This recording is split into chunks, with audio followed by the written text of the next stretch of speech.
You know, there's a curious thing that happens when you begin to awaken, and I don't mean in the sense of becoming clever or collecting spiritual vocabulary. I mean when something within you quietly shifts, and the dream of who you thought you were begins to loosen its grip. It doesn't arrive with trumpets or hallelujahs. It comes as a kind of silence, not an absence of sound, but a silence that hums underneath everything, as though life itself has just exhaled. You wake up one morning, and the world feels familiar, yet slightly transparent, as though everything has lost a little of its heaviness. You walk down the street and see people talking, laughing, arguing, chasing schedules and desires, and you no longer feel completely inside that game. You're still in it, of course, but something in you is watching. It's as if the storm that once defined your life, the endless winds of wanting, fearing, proving, has passed. And now, there's only the quiet after the rain. At first, it feels peaceful, almost holy. You think, this is enlightenment. This is what all those monks were talking about. But soon you notice something peculiar. The silence isn't always comfortable. It has an edge. You realize that most of what you used to call yourself was actually the noise, the commentary, the ambition, the endless commentary about who you are and what you should be doing. When that noise fades, what's left? Just this vast, naked presence, and it can be a little disorienting, because for the first time, you're not being carried by the winds of your own chatter. And then something else happens, something rather tender. You discover that even love, which once seemed the most vivid part of the storm, feels different. It's as though the volume has been turned down. The emotional highs and lows that once seemed so essential now pass through you like waves through water. You find yourself less interested in possession and more fascinated by presence. You can sit with someone and feel an intimacy that has nothing to do with words or promises, and yet, strangely, this calm can make you feel distant from those who still live in the tempest. You see, before the awakening, love was often a kind of thunderstorm, electrifying, dramatic, full of lightning and roar, and we mistook all that intensity for depth. But after the storm passes, when the sky clears, you realize that the still air has a deeper music. It's not the music of excitement, but of peace. And to many people, that peace feels like loss. They say, something's gone wrong, I don't feel what I used to feel. But what's happened is that you've stopped mistaking turbulence for aliveness. You've discovered the quiet hum beneath all experience, the silence that was there before the storm began. The odd part is that others won't understand it. They'll wonder where your passion went, why your eyes don't flash the way they used to. But your fire has moved deeper from the surface of drama to the heart of awareness itself. You've not lost passion. You've refined it. It's no longer the fever of chasing or the ache of missing. It's the steady warmth of simply being alive. That is the strange silence I'm speaking of, the calm after the storm of identity, the stillness that feels both like death and rebirth at once. And so, this first stage of awakening often feels like walking through a world that has become translucent. You still see the same faces, hear the same words, taste the same food, but now everything carries a faint echo, a soft reverberation of eternity. You've stepped out of the dream without leaving it. You're here, but in a different way. And the silence that follows isn't emptiness at all. It's spaciousness, the space where real love, the love that isn't bound by need or fear, begins to grow. Before awakening, love is a most magnificent trick, a divine conspiracy, you might say, between two beautifully hypnotized creatures. You meet someone, and there's that spark, that extraordinary feeling that this one will complete you, that the ache you've been carrying will finally find its cure in another human being. And of course, the universe smiles because it knows the joke that's about to unfold. You see, before awakening, we don't fall in love with people. We fall in love with mirrors, mirrors that seem to reflect back to us the image we most want to believe in. If I think I'm unworthy, I seek the one who makes me feel worthy. If I feel unseen, I fall for the eyes that promise to finally see me. It's a marvelous exchange of fantasies. We trade masks like children swapping costumes and call it intimacy. But underneath, both are saying the same thing. Please don't find out who I really am. I might disappear. So we build our little theater of romance. We write our scripts and rehearse our lines. You're my everything. I can't live without you. You complete me. And the audience, which is really our own ego, applauds wildly. But there's a secret we rarely admit. The moment the play begins to falter, when the mask slips or the lighting changes, we panic. Because what if the other stops believing our story? What if they see that behind the role of lover or partner is just another confused, trembling creature trying to make sense of existence? It's funny, isn't it? We say we want love, but we spend most of our energy defending ourselves against being truly seen. We call it romance, but it's often negotiation, a beautiful, well-choreographed dance of, I'll pretend for you if you pretend for me. And the tragedy, or perhaps the comedy, is that it works for a while. The illusion can be glorious. The music swells, the stars align, the honeymoon glows, but all along a quiet voice whispers beneath the violins. This can't last, because what's built on pretending must eventually meet the truth. And yet, the play is not meaningless. Oh no, it's sacred. Because through these illusions, we learn what love is not. We discover that dependency is not devotion, that excitement is not intimacy, that the need to possess is not the same as the willingness to see. Every heartbreak is the universe saying gently, not this way. Try again. Look deeper. Before awakening, love is a rehearsal for the real thing, a practice round in which the soul learns to recognize itself behind the mask of another. We think we're chasing someone else, but what we're really pursuing is the missing piece of our own wholeness. And when, at last, we tire of chasing reflections, the great game begins to reveal itself.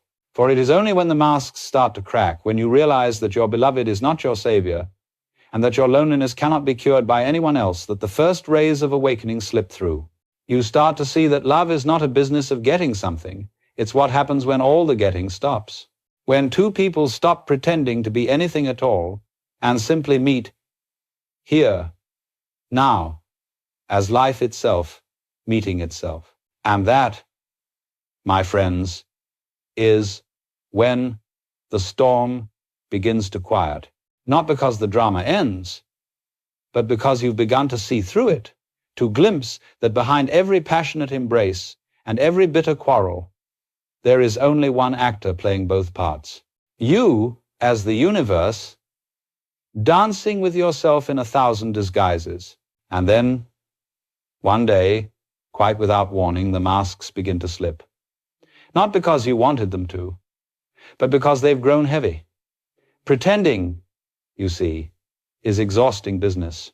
You can only bow on stage for so long before you begin to wonder who's standing there when the curtain falls. You look at your beloved, this person who once seemed to hold the key to your existence, and something extraordinary happens. You see them not as the star of your private drama, not as the projection of your fantasies, but as they are. Another expression of the same mystery that breathes through you. The spell breaks, and for a moment, it's as though you've both been caught laughing in the middle of a dream. But that laughter often brings tears, because when the masks fall away, so do the roles that made you feel secure. The lover, the rescuer, the victim, the adored one. You realize how many of your affections were bargains disguised as devotion. I'll love you if you make me feel safe. I'll stay if you keep confirming who I think I am. And suddenly, none of it works anymore. You've awakened, and the old currency has lost its value. At first, this can feel like loss, even betrayal. Love without illusion seems almost too quiet, too bare. Where is the thrill, the chase, the sweet madness of needing someone? You feel as though the music has stopped and left you standing alone on the dance floor. But then, if you listen carefully, you notice a subtler rhythm pulsing underneath, a softer, steadier beat, the heartbeat of being itself. You discover that love has not died. It has merely changed form. It's no longer the fever that consumes. It's the warmth that remains when the fever burns out. Now, some people will try to put the mask back on. They'll say, I miss the excitement. I want it to feel like before. But deep down, you know, you can't unknow what you've seen. Once you've recognized the performance, you can't quite believe in it the same way again. The stage lights seem too bright, the lines too rehearsed. You can still play the role if you wish, but now you're aware that it is a role. And that awareness changes everything. This is where many people mistake awakening for disillusionment. They say, I can't love like I used to. Something in me has died. And they're right, something has. The needy, grasping self that demanded to be completed by another has dissolved. And what's left is frighteningly simple. Love without an owner. Love that just is. Like sunlight, it shines because it can't help itself. You begin to notice that every person you meet is a mirror, reflecting some forgotten corner of yourself. The tenderness, the irritation, the admiration, all of it is your own consciousness meeting itself in different disguises. You see through the eyes of your lover and realize that the same awareness is looking back at you from the other side. And in that moment, the boundary between I and you grows thin, almost transparent. It's as though the universe has momentarily remembered that there was never anyone else here at all. Of course, this is not an easy realization to carry, because once the masks fall, you can no longer play the old games in good faith. You can no longer say, you belong to me, or I need you to make me happy, without hearing the echo of illusion in those words. You can still say, I love you, but now it means something far more vast, not I love you because you make me feel a certain way, but I love you because you are me in another form. And so, the fall of the masks is both the end and the beginning. It is the end of the love that depends on dreams, and the beginning of the love that springs from truth. You've stopped worshiping the image and started recognizing the essence. And though it may look from the outside like you've become distant or detached, what's really happened is that love has deepened beyond romance, beyond need, beyond the storm of emotion, into the clear, still ocean of being. When the masks fall away, something else begins to die, quietly, beautifully, without ceremony. The need to be needed, the craving to be approved, to be understood, to be special. It doesn't go out in a blaze of glory. It simply fades, like a fire that has run out of fuel. And you notice, with a kind of bewildered relief, that you no longer wish to make anyone responsible for your peace.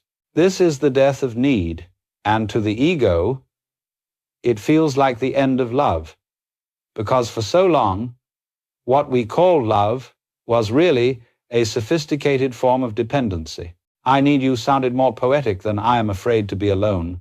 We turned our insecurities into verses, our fears into vows, and built entire relationships on the mutual reassurance that neither of us would have to face the emptiness alone. But now, that emptiness no longer terrifies you. In fact, it begins to feel vast and alive like space itself. And that's the moment you realize something profound. What you used to call loneliness was only your resistance to solitude. When that resistance dissolves, solitude becomes spaciousness, not a hole to fill, but a home to rest in. You can sit by yourself, utterly content, and discover that love does not require an audience. It flows whether anyone is watching or not. It was never something you got from another. It was what you were radiating all along. But beware, because this stage can feel disorienting. The heart that once beat faster at the thrill of pursuit now beats quietly in equanimity. You may look at others still caught in the drama of desire and feel both tenderness and strangeness. Their longing used to be yours. Now it's a memory. You no longer chase the high of being adored, nor do you crumble at rejection. Something in you has stepped outside the game, not out of superiority, but out of clarity. You've seen the machinery of need for what it is, a marvelous illusion meant to keep the play going. And yet, the death of need doesn't mean you stop loving. Quite the contrary. You begin to love more freely, because love is no longer tangled with fear. You don't love to secure anything, or to be validated, or to escape yourself. You love simply because it feels natural, the way flowers turn towards sunlight, or rivers flow to the sea. It happens without a reason. And that's precisely why it's divine. The ego, of course, protests. It whispers, but if I stop needing, won't I lose connection? Won't life become dull, detached, indifferent? It's rather like a candle fearing it will disappear when the sun rises. The truth is that when the small, hungry love burns out, the greater love begins, a love that doesn't cling but illuminates. You discover that letting people be free is far more intimate than holding them close. You see, when you no longer depend on another to define you, you can finally see them clearly, not as a possession or an extension of your story, but as the mysterious, unrepeatable expression of the universe that they are. You can watch them change, grow, drift, and even leave, and still feel the quiet joy of their existence, because your love is not a contract anymore, it's a celebration. And this is what the death of need really means. Not the end of connection, but the end of manipulation. You stop trying to extract love like a resource and begin to participate in it like an atmosphere. You don't say, I love you because you make me feel whole. You say, I love you because wholeness is already here, and you remind me to notice it.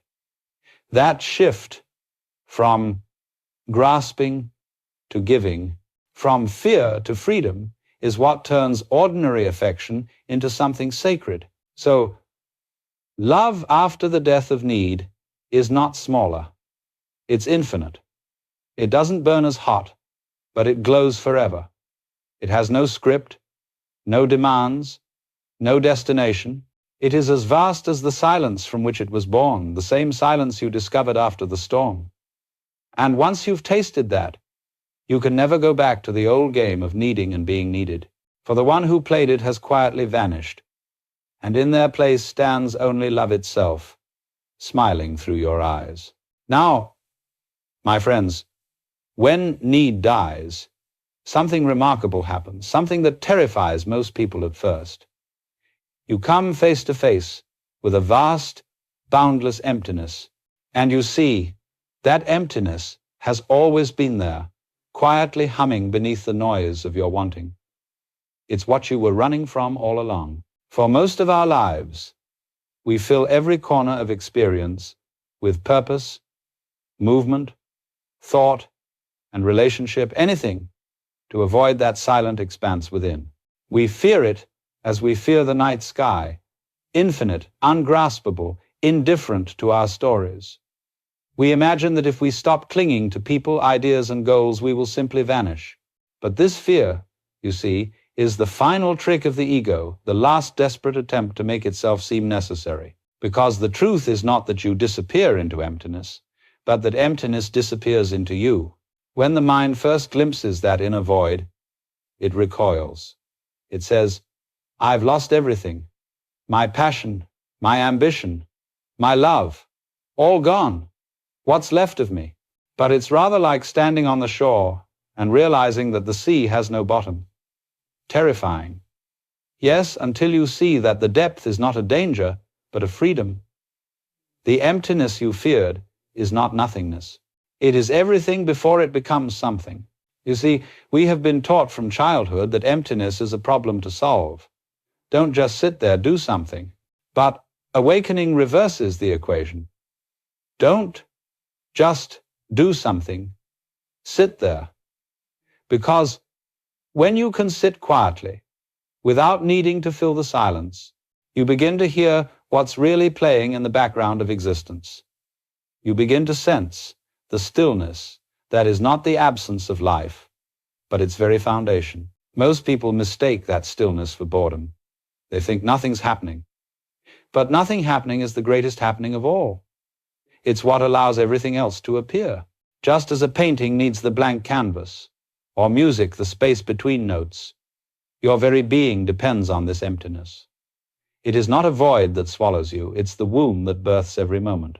Now, love after awakening must pass through this silence, this great pause. Because before, love was a way to distract yourself from the void. Now, it becomes a way to live from it. You no longer seek others to escape the silence, but to share it. You begin to discover that the truest form of intimacy is not two people talking endlessly, but two people comfortable enough to be silent together, the stillness between them speaking louder than words ever could. But most people can't bear that silence. They fill it with chatter, plans, opinions, the latest headlines, the endless hum of doing, because to sit in silence with another is to risk being seen not as the personality, but as the presence itself. And presence, you see, cannot be flattered, improved, or controlled. It simply is. That's what makes it so frightening and so sacred. When you stop running from emptiness, you realize it's not empty at all. It's full of aliveness, full of potential, full of love that isn't aimed anywhere. It's love without an object. Love as the very texture of being. Out of that stillness, every smile, every glance, every touch becomes a manifestation of the infinite saying, "Look, here I am again." So, don't be afraid when the world grows quiet after awakening. Don't rush to fill the silence. Sit with it. Let it stretch. Let it breathe. For in that silence, the heart rediscovers its natural rhythm, not the frantic beat of longing, but the steady pulse of existence itself. You realize that what you called emptiness was never a void to be feared, but the open sky in which love finally learns to fly without wings. There comes a point, after you've stared long enough into that marvelous emptiness, when something unexpected begins to bloom. You realize that love, real love, is not a transaction between two people. It is not a current that flows from here to there. It is the ocean itself, moving through the waves that call themselves you and me. You see, before awakening, love always had an object. I love this person. I love that thing. I love you because. It was always pointed somewhere, like a beam from a flashlight. But awakening shows you that the light doesn't need a direction to shine. It shines because it is its own nature to do so. When you wake up, you realize that love was never about who or what. It was about what is. Now, the mind finds this confusing. It says, if love has no object, what does it mean? How can I love if there's no other to love? But that's like asking how a flame can burn if there's no candle. The flame is the candle. The lover and the beloved are one dance, one gesture of the same cosmic motion. When you look into the eyes of another, you're not peering across a distance, you're meeting yourself, wearing a slightly different expression. This is why Alan Watts often said that love is not something you do. It happens when you stop doing, when you stop grasping, performing, or calculating. When you stop trying to be lovable, love begins to pour through you as effortlessly as breath. You don't generate it, you reveal it. You become transparent, and the universe shines through. And what a relief it is to finally rest from the exhausting effort of trying to deserve affection, to earn approval, to be someone's idea of perfect. You see that you can love a person without needing to keep them, without needing them to mirror you back. You can love the way sunlight loves everything it touches, not to change it, not to possess it, but simply because it cannot help but shine. This love without object doesn't make you cold or distant. It makes you boundless. You find yourself moved by small things, the laughter of a child, the sigh of the wind, the glimmer of light on a leaf. Everything becomes an occasion for tenderness. The universe itself feels intimate, as though existence were whispering to you from every corner, "Yes, this too is me." And strangely, the love you once reserved for a few now expands to include all, not as a moral commandment, but as an inevitability. You can no more withhold it than you can stop breathing. It's not something you give, it's what you are. In that realization, relationships change their flavor. You no longer say, "I love you because you're mine," or "because you make me happy." You say, "I love you because you are, because your being and mine are inseparable." You can still enjoy the play of romance, the sweetness of affection, the beauty of form, but now you see the play for what it is. The universe delighting in its own reflection. And here's the secret that only silence can teach. Love without object is not an abstraction. It's not distant or mystical. It's right here, in this very breath. It's in the space between your thoughts, in the awareness that hears these words. It's not something to achieve, but something to notice. The same life that beats your heart is the same life blooming in every face you see. To love without object is simply to recognize this again and again until the recognition becomes your resting place. When you no longer need to define who or what you love, love becomes the ground of everything. It ceases to be a special event and becomes the atmosphere you live in. And when that happens, the distinction between lover, beloved, and love itself dissolves like waves melting back into the sea. And what remains is the sea alone, endlessly giving itself away, moment after moment, not to anyone, not for any reason, but because giving is its nature. You are that sea. You see, once love ceases to have an object, it doesn't vanish into abstraction, it becomes a dance between intimacy and space, between the closeness of form and the freedom of formlessness. And this dance, my friends, is the great secret of awakened relationship. Before awakening, intimacy often meant possession. If I love you, I must keep you close. If you leave, something in me dies. We mistook the warmth of togetherness for the security of control. But real intimacy, the kind that springs from love without object, is like the tide kissing the shore. It comes forward, then it recedes, not out of disinterest, but out of rhythm, out of respect for the natural breathing of life. Every genuine connection needs both closeness and distance, sound and silence, self and other. The ego wants constancy. Stay the same. Stay with me. Stay in this feeling forever. But life says, no, my dear. Everything moves. Everything breathes. When you awaken, you begin to trust that movement. You realize that holding on too tightly kills what you're trying to keep alive. Love, in its awakened form, is not a chain but a current. It flows because it is free. To try to freeze it into permanence is like trying to imprison a breeze in a jar. You might catch the air, but the wind, the living, moving essence will be gone. So, in this dance, you learn to step forward fully, to be utterly present when intimacy calls you near, and then to step back gracefully when space calls you apart. You discover that solitude doesn't threaten connection. It deepens it. When two beings can rest in their own being, their meeting becomes infinitely richer. For they no longer come to each other out of hunger, but out of fullness. It's rather like music. The beauty of a melody depends as much on the pauses as on the notes. If you remove the silence between tones, all you have left is noise. But when the silence is honored, Every note becomes luminous, distinct, alive.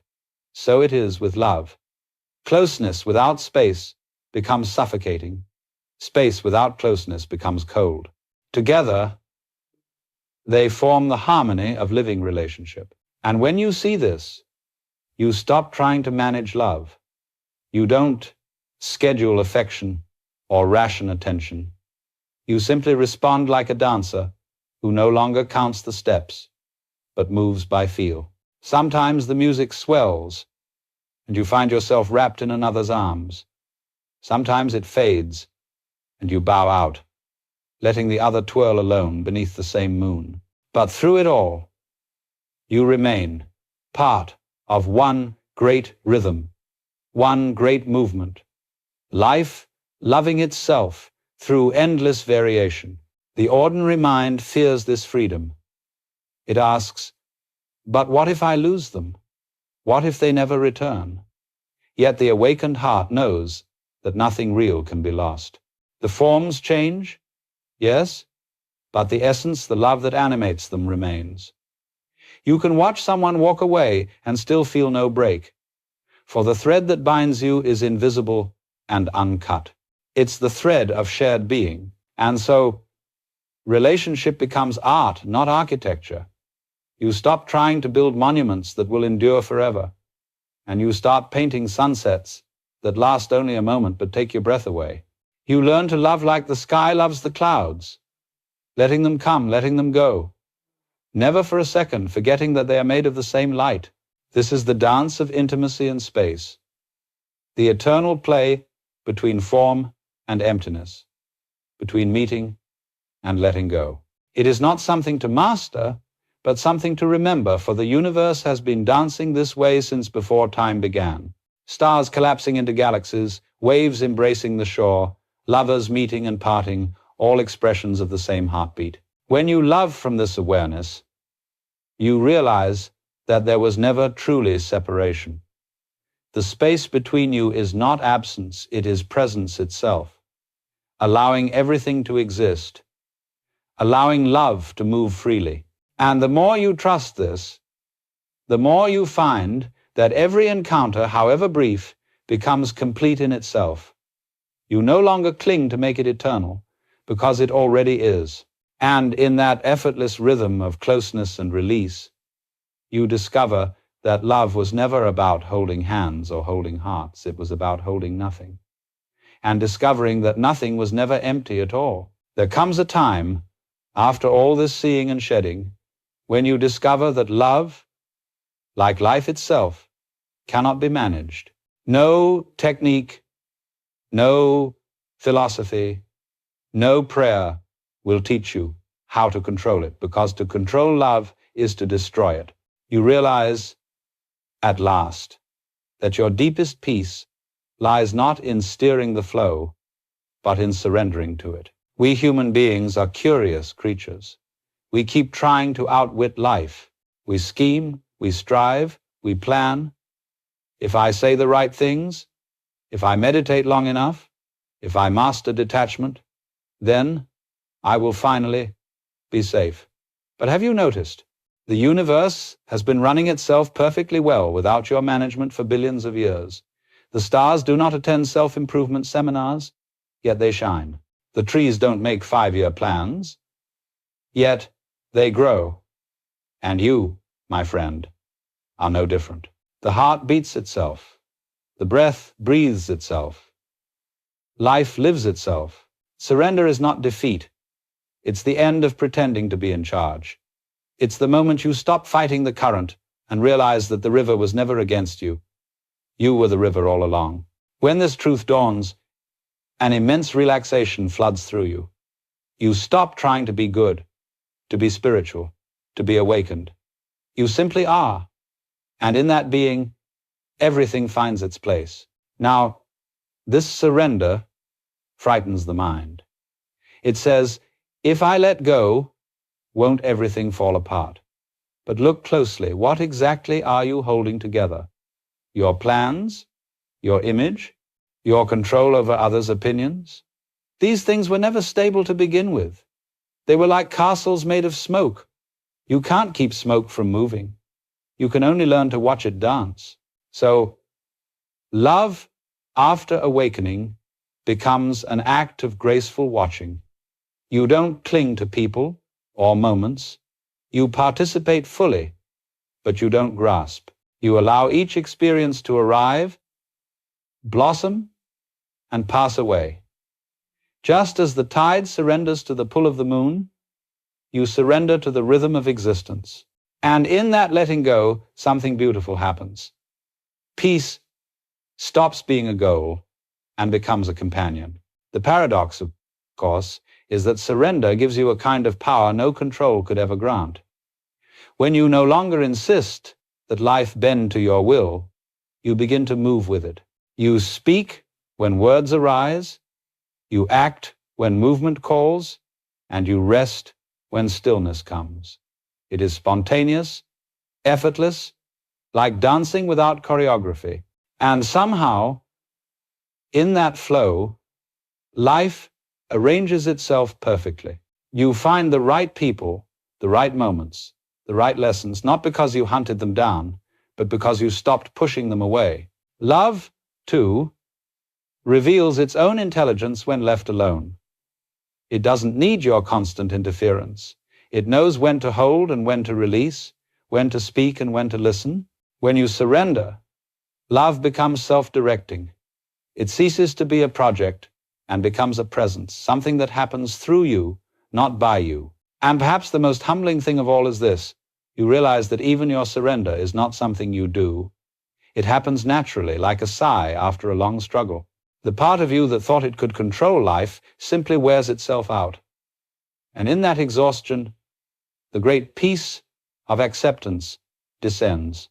You no longer resist anything, not joy, not pain, not loss, not gain.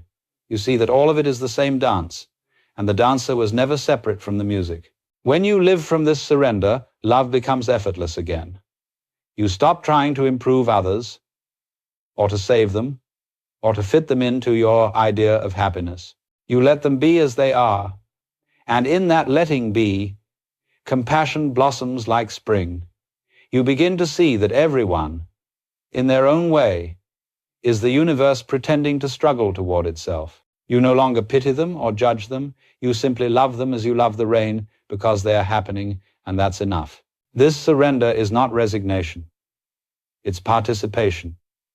It's the full acceptance of life as it is, without the slightest wish that it should be otherwise. And when you live like that, even the smallest moment, pouring tea, hearing a bird, brushing a hand against another's, becomes holy, because you're no longer somewhere else. You're here where life has always been waiting. So the secret, if there is one, is this: stop trying to make love stay. Stop trying to make life safe. Let them both be wild. Let them move. Let them surprise you. For when you surrender to what is, you discover that what is was always and forever enough. When you finally surrender to what is, something very curious happens. You begin to laugh, not the laugh of mockery, but the laughter of one who has seen the cosmic trick. You realize that life, with all its striving and suffering, was never as serious as it pretended to be. And in that laughter, compassion is born. You see, before awakening, we imagine compassion to be pity, feeling sorry for those who don't get it, or trying to fix people so they can join us in our imagined enlightenment. But true compassion has no trace of superiority. It's the recognition that everyone, everywhere, is playing the same divine hide and seek, each in their own way. We're all pretending to be lost, so that we can enjoy the sweetness of being found. When this dawns on you, you become what I like to call a compassionate fool. You walk through the world seeing everyone trapped in their own dream, yet you no longer wish to wake them prematurely.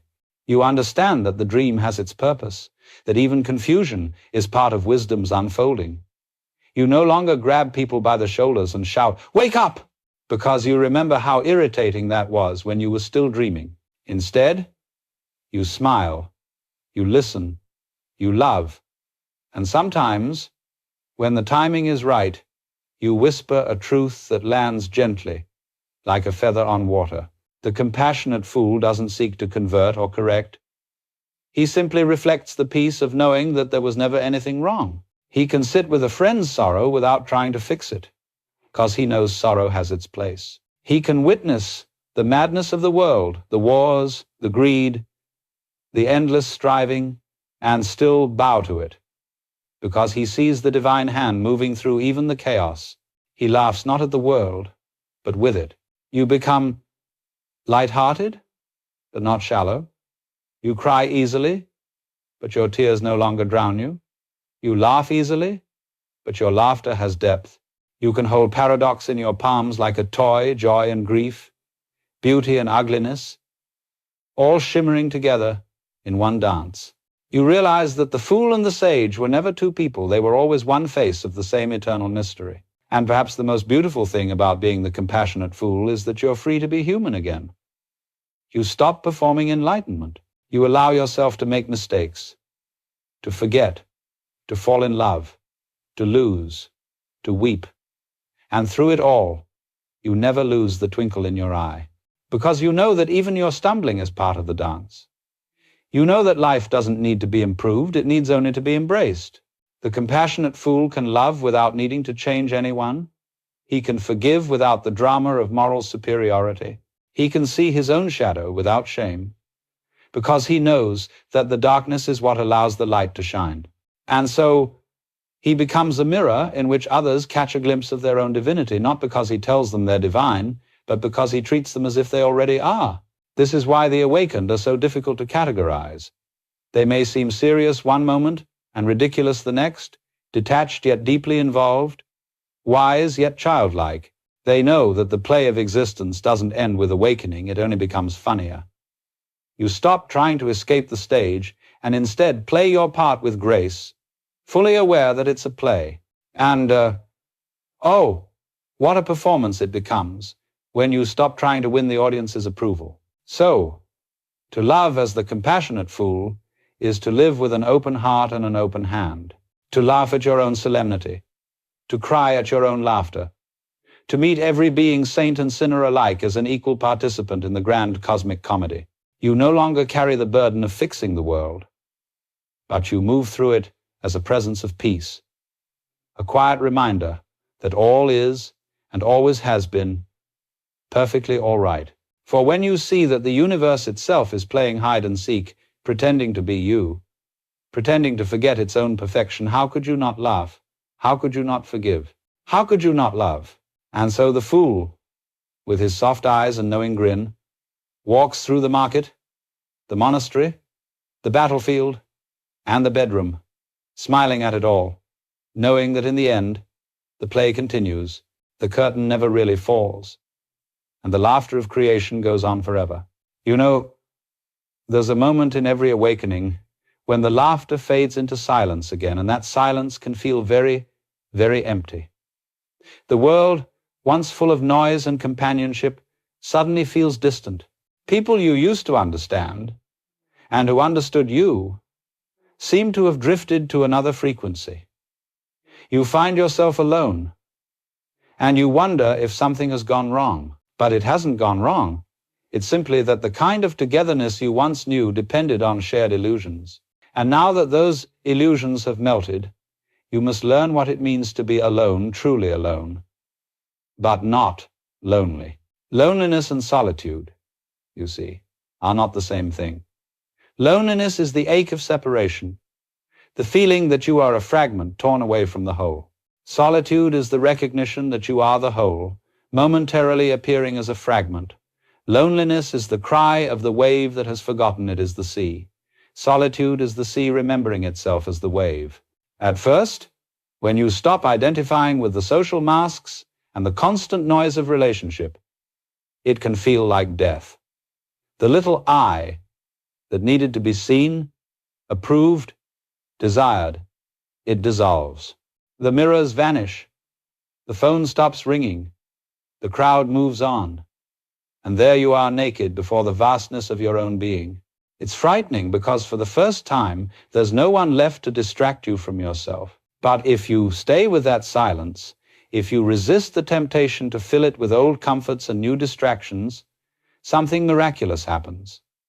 You discover that solitude is not an absence, it's a presence. The same presence that looked through your eyes when you loved another is looking back at you now. Undivided. The lover and the beloved are gone. But love remains not as a relationship, but as the air you breathe. Most people run from solitude because it exposes the truth, that all relationships are mirrors of your relationship with yourself. If you can't sit quietly in your own company, how can you truly meet another? The fear of being alone is really the fear of meeting yourself without disguise. But when that fear subsides, even for a moment, the entire universe feels intimate. You walk through a forest and realize the trees are your companions. You look at the stars and sense that they know your name because the consciousness that sees them is the same that burns within them. And so, the awakened person comes to love solitude, not as an escape, but as the foundation of all connection. Because only when you are comfortable in your own being can you truly share it with another. Otherwise, you merely trade loneliness for distraction. There's a marvelous paradox here. The deeper your solitude, the more capable you become of love. For when you no longer need others to complete you, you can finally meet them without conditions. You no longer say, I need you. You say, I see you. You no longer grasp for presence. You give it. And in that giving, you discover the secret that aloneness and togetherness were never opposites. They were two sides of the same heartbeat. The lonely person says, I am empty, fill me. The solitary person says, I am full, let me share. Loneliness demands, solitude offers. Loneliness clings, solitude allows. Loneliness prays for rescue. Solitude whispers gratitude. And the great paradox is this. When you finally stop searching for someone to end your loneliness, you discover that the loneliness was never real. It was only the shadow cast by your forgetting that you are already connected to everything. The very moment you embrace your solitude, the universe rushes in to fill it not with noise, but with intimacy of an entirely different kind. You begin to feel the pulse of existence in everything, the rhythm of breath in the trees, the laughter hidden in the rivers, the deep stillness of the stars. You realize you were never abandoned, never separate, never alone. For how could you be alone when there is only one consciousness, playing all these roles, dreaming all these lives? So the awakened one sits quietly, perhaps under a tree or beside a window, smiling for no reason. And someone may ask, aren't you lonely? And they reply, no, I am alone. Yes, gloriously alone. But loneliness? No. That was only the dream of separation. And I've woken up. And in that smile lies the deepest compassion for you, see. The solitary one no longer fears losing anyone. They have discovered that what is truly loved can never be lost because it was never apart from you to begin with. At a certain point in awakening, you begin to notice that everyone you meet is a kind of mirror, and everything that happens is a kind of reflection. The world stops being a stage filled with strangers and becomes a hall of mirrors through which the flame of your own consciousness dances. Every encounter, every glance, every moment of connection is your own light, meeting itself in another form. You see, before awakening, we imagined love as something that passed between people like a current, an exchange, a gift that one gives and another receives. But now, you realize that love is not a transaction. It's recognition. It's what happens when the flame in one candle recognizes itself in the flame of another. And the miracle is that in the meeting, neither flame is diminished. Both simply burn brighter. But here's the subtle thing. When you live in this awareness, You no longer expect the mirror to behave a certain way. You don't demand that the reflections remain still or kind or permanent. You know that the mirror's purpose is not to comfort you, but to reveal you. Some mirrors are gentle, others distorted. Some polished to brilliance, others cracked and dark. Yet every single one, every person, every joy, every heartbreak shows you something about yourself that you could not have seen otherwise. This is why, for the awakened heart, even pain is sacred. The lover who leaves, the friend who misunderstands, the stranger who irritates you, all of them are mirrors, showing you where the light still struggles to reach. You don't need to smash the mirror to fix the reflection. You simply learn to meet it with the warmth of awareness, and suddenly even the distortion becomes beautiful, because it, too, is part of the dance. You begin to understand what all those mystics meant when they said, God meets himself in every face. Every pair of eyes is a window through which the infinite looks out and sees itself looking back. When you gaze at another being with real presence, the illusion of separateness flickers. For just a moment, you both dissolve into the same seeing, the same flame, mirrored infinitely. But this seeing changes how you love. You no longer cling to people as possessions. You honor them as reflections, living, moving, shimmering aspects of the same boundless consciousness. You can love someone fully and yet not need them to stay. For how could you truly lose what was never outside you? And here lies the tender irony. The more you see everyone as yourself, the more distinct and precious they become. The awareness that all flames are one does not make them less beautiful. It makes each flicker sacred. Every human being becomes a once-in-eternity event, a moment of divine artistry never to be repeated. You stop comparing, stop competing, stop grasping. You simply marvel. Love, in this way, becomes effortless reverence. You treat people not as roles to fill, but as mysteries to behold. You see their pain, and you don't rush to fix it. You honor it as part of the burning. You see their joy, and you don't envy it. You bow to it as another reflection of the same light. And what's more, you start to see that your own life is also a mirror. The way you react, the way you perceive, the way you interpret, each event, all of it, reveals the condition of your own awareness. You begin to understand that the world has been your teacher all along, not through doctrines, but through its simple, luminous reflecting. When you finally grasp this, not as an idea, but as a lived experience, a quiet humility descends.